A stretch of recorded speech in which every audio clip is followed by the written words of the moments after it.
is dedicated to all our troops. I gotta sit down because when I was playing, we used to play with B.B. King. And B.B. would sit down on a chair, you know. And I say, B, how come you never sit in the chair? Dick. You know where the tops of your legs go into that little socket? Well, the socket's not there anymore. So it's hard to hold me up. So I do this. And me, I'm a big fake. I can fake some of the crap that's going on. Like Lana does, sitting there in pain. I know she's in pain tonight with MS, and they just stuck 6 needles in her throat because she's got a tumor there. And we're waiting for the results. And God bless her mom, just diagnosed with breast cancer. And we can't fly back to Florida when I was born because we have so many things that are not making it possible. So when she's here, she takes no pain pills. She's never taken a pain pill in her life. And she's been fighting it since she was 14 years of age. She's 52 now. And yet she gets up every morning, 5 o'clock, takes the dog down to the dog down to go and pee. And hopefully sometimes crap. But it's doo-doo. And then it gets on the phone and she's doing all the booking and all the promoting and answering 2,500 email every week. She answered 67,000 we received in 3 days. When she did our love story over the web and it went viral. And she answered every one of those 67,000 emails. She's a trooper. And anyway. So you simply sit back, you know, and when the strength starts going, I get back and I'll sit like he did, you know. So he gave me a way to keep on performing instead of laying in bed. And that's what we're doing. And so we share it with everybody. Yeah. So when you're in pain, don't take no pain pills. Just get up and do something for somebody else. All right, the song, as we're getting ready to do a biography, and a book. I've been saying it for 27 years. Huh? We started? Where? Doing the bio. Oh, she's all right. That's you. You keep taking your cell phone and filming me when I'm driving across the country for Christ's sake, and you got my nose in the picture. Huh? That's for all of you. Oh, yeah, look at this nose.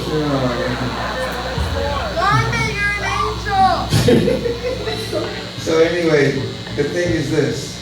You are family. And that's what it is to us. So I will do this. I will keep on doing this until I had a saying. I used to say that saying all the time. And, but I forgot. When I drop, it's going to be in one big explosion in body parts on stage. Yeah. So anyway, this is for all our troops. This is for all the firefighters that go out there, and I know what that's all about. I've been there. It's for all of the policemen who go out every night playing Russian roulette, don't know if they're going to come home to their children, their wives, their loved ones. That's a hell of a damn job. And her father was decorated after 35 years and a gun battle across the hood of his car. And so, but now something new has come to me. Every time I drive up this way, I see the signs on the side of the agriculture. And I remember when my granddaddy taught me how to plow with a single blade when he came here from Poland. One furrow. And we look at and see thousands of furrows that have been plowed with all the new stuff that they got. But the signs are saying, give our water so that we can water our plants for the people to eat the vegetables and the food that we grow for them in this state. I watched signs saying for sale 1,200 acres at a time because the system will not give them the amount of water that they need. And the signs are now saying, please build more dams so we can have more water, because all these thousands and thousands of trees that have given us our food are dead and they're dying rapidly. So somebody's got to do something. So that wants me to quit playing and become Hugh Hauser and go on up the whole state of California and interview these poor people that are not listening. They're talking to deaf ears. And that's what politics is all about. Nothing but deaf ears. So I want you to know that. So be aware every time you're driving up the 5, up the 338 or whatever the hell that thing I got lost on. The 395. So think about that. Look at the fields and think about what I'm just going to be talking about. Okay. This is for all those people.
From Ventura.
If you have a few minutes, we've got some history for you. So we want to talk to you from the stage. One reason is, like my husband said earlier, you're like family to us. Another reason is we love you. And it's not just what I call love of the fans, but it's the fact that you're Dick Dale music lovers. And you're very important to us. Another reason is, in 1955, my husband started in the business. His father pushed him into it. And my husband, whom I worship and put on a pedestal, because of the reason that he, first of all, was pushed into the business by his father. He had many windows of life. He was in the Air Force. And as well, he was working for Howard Hughes doing metallurgy. So Dick has a lot of history in other areas. He was a pool shark. He was into archery. He was a pilot. And one day I'm going to make him stand on stage and talk about being a pool shark, because I think he'll get a big kick out of it. He was really good. If you've ever seen Paul Newman or Tom Cruise in those movies, that was Dick Dale. He also owned at one time 2 of the largest nightclubs in Southern California, and he built them ground up, 30,000 square feet. And that was from 1967 until 1982.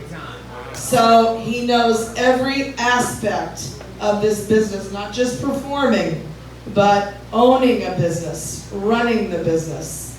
Now I want to get back to 1955. He started on a soapbox with Art LeBeau. And Art LeBeau was a disc jockey in California. And very well liked. He loved Dick. In 1956, Dick was at the Orpheum Theater, which is also called the State Theater. He was the first Elvis impersonator. And And the Colonel Parker wanted to manage my husband in the day along with Elvis Presley. A lot of people don't know that. If you're on Facebook, you do, but I talk about it a lot. And the Colonel spent $88K on Elvis, and he didn't have enough money to spend on anyone else. So he completely, solely promoted Elvis Presley. Now his father ran the business, meaning Dick's father, and managed Dick until the 60s when Dick took over. So when he performed at the Orpheum Theater, getting back to 1956, he opened for Gypsy Rose Lee, which is big history. When you get into the middle 50s and late 50s, he started the Rendezvous Ballroom, and he was there. Thursday, Friday, Saturday, and Sunday. 4,000 people every single night of the weekend. Yeah. Well, yeah. He wants you to know that he opened for the film Love Me Tender and Jailhouse Rock in 1956. Yeah. And I've got photos that you'd love to see. He was really a very, and still is, good-looking man. I always say hubba, hubba, hubba. He was good-looking. So, going from the Rendezvous Ballroom, he went to Harmony Park. Harmony Park was a big deal, okay? He did Ciro's Live. He did so many beach party movies. He did Beach Party, Muscle Beach Party, Back to the Beach in 1987. He was in a film called... Oh no, honey, it's over. This is the session where we want to talk to you guys, because you guys are very important to us, and we want you to know the history so that you pass it on to your kids, because Dick Dale history is very important. He's a music legend, 64 years. So I'll sum it up with this. We thank you for supporting him. And even though I want to do that TV show, and I'm saying a prayer that we can, he's not going to stop performing. So don't worry about that. He'll still be coming. I don't want you to be afraid of that, because I know he mentioned that earlier. The important thing is that you pass on the history, and you pass on the precise and accurate history. That's important, okay? Stay with me on Facebook. Email me at lanadale@earthlink.net. You can find that on dickdale.com, okay? And give me your phone numbers, because I want to personally call you when he's coming to town. I mean it. I'm serious. And then give me your addresses as well. I have a reason for that. A surprise. Okay? All right. I don't need that. I just want you to know we love you, and we appreciate you coming out tonight. Okay?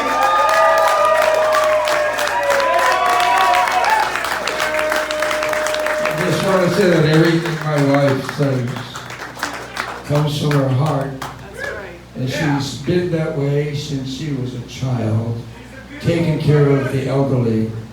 And she saved Orson Welles' life, for those of you who know who he is. And she worked in the largest veterans hospital in the United States, that was in St. Petersburg. So she's very dedicated to her religion, our religion, and taking care of the people and helping them. So we share our illnesses with you to let you see that it's not taking us down. Okay. God bless. Thank you. Say no to drugs. We want to see you next year. We care about your bodies, your minds, and your souls. Okay, we want to be an example to you. We have a t-shirt that we created, and it's called Your Body Follows Your Mind. Don't be so weak in your mind. You're going to put something in your body that's going to kill you. God bless you.